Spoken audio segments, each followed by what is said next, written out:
ಅಮಿತ್ ಶಾ ರಾಜ್ಯ ಪ್ರವಾಸಕ್ಕೆ ಪ್ರಿಯಾಂಕ್ ಖರ್ಗೆ ಲೇವಡಿ ಮಾಡಿದ್ದಾರೆ. ಬಿಜೆಪಿ ಪಾಲಿನ ಚುನಾವಣಾ ಚಾಣಕ್ಯ ಅಂತಂದ್ರೆ ಐಟಿ ಇಡಿ ಬಿಟ್ಟು ಬಿಜೆಪಿಯಲ್ಲಿ ಇನ್ಯಾರು ಚಾಣಕ್ಯ ಇದ್ದಾರೆ? ನಮ್ಮ ಪಾಲು 18,000 ಕೋಟಿ ಯಾವಾಗ ಕೊಡ್ತಾರೆ ಹೇಳಬೇಕು.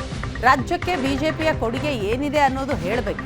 ಕೇವಲ ಚುನಾವಣೆಗಾಗಿ ಟೂರಿಸ್ಟ್ ಆಗಿ ಬರ್ತಿದ್ರೆ ಬಂದ್ ಹೋಗ್ಲಿ ಅಂತ ಲೇವಡಿ ಮಾಡಿದ್ದಾರೆ ಪ್ರಿಯಾಂಕ್ ಖರ್ಗೆ.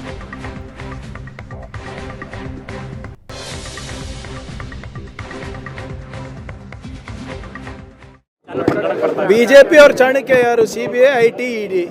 ಅದು ಬಿಟ್ಟರೆ ಯಾರು? ಅಮಿತ್ ಶಾ ಅವ್ರು ಬರ್ತಾ ಇದ್ರೆ ಕನ್ನಡಿಗರಿಗೆ ಒಂದೇ ಒಂದು ಉತ್ತರ ಕೊಡಬೇಕು.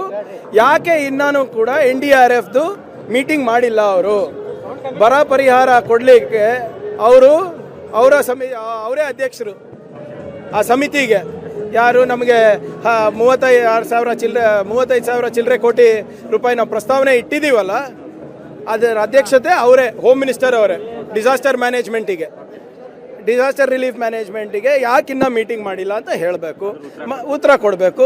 ಮತ್ತು ನಮ್ಮ ಪಾಲು ಯಾವಾಗ ಕೊಡ್ತಾರೆ 18,000 ಚಿಲ್ಲರೆ ಕೋಟಿ, ಅದನ್ನು ಹೇಳಬೇಕು ಅವರು. ಇಲ್ಲಿ ಬಂದು BJP ಚುನಾವಣೆ ಸಂದರ್ಭದಲ್ಲೇ ಬಂದು ಮತ್ತೆ ಸುಮ್ಮನೆ ಟೂರಿಸ್ಟಾಗಿ ಹೋಗೋದಿದ್ರೆ ಬಂದು ಹೋಗಲಿ, ಅದಕ್ಕೇನು ತೊಂದರೆ ಇಲ್ಲ. ಬಟ್ ಕರೆಕ್ಟಾಗಿ ರಾಜ್ಯಕ್ಕೆ ಅವ್ರದ್ದು ಏನು ಕೊಡುಗೆ ಇದೆ ಅಂತ ತಿಳಿಸಿ ಹೋಗಬೇಕು.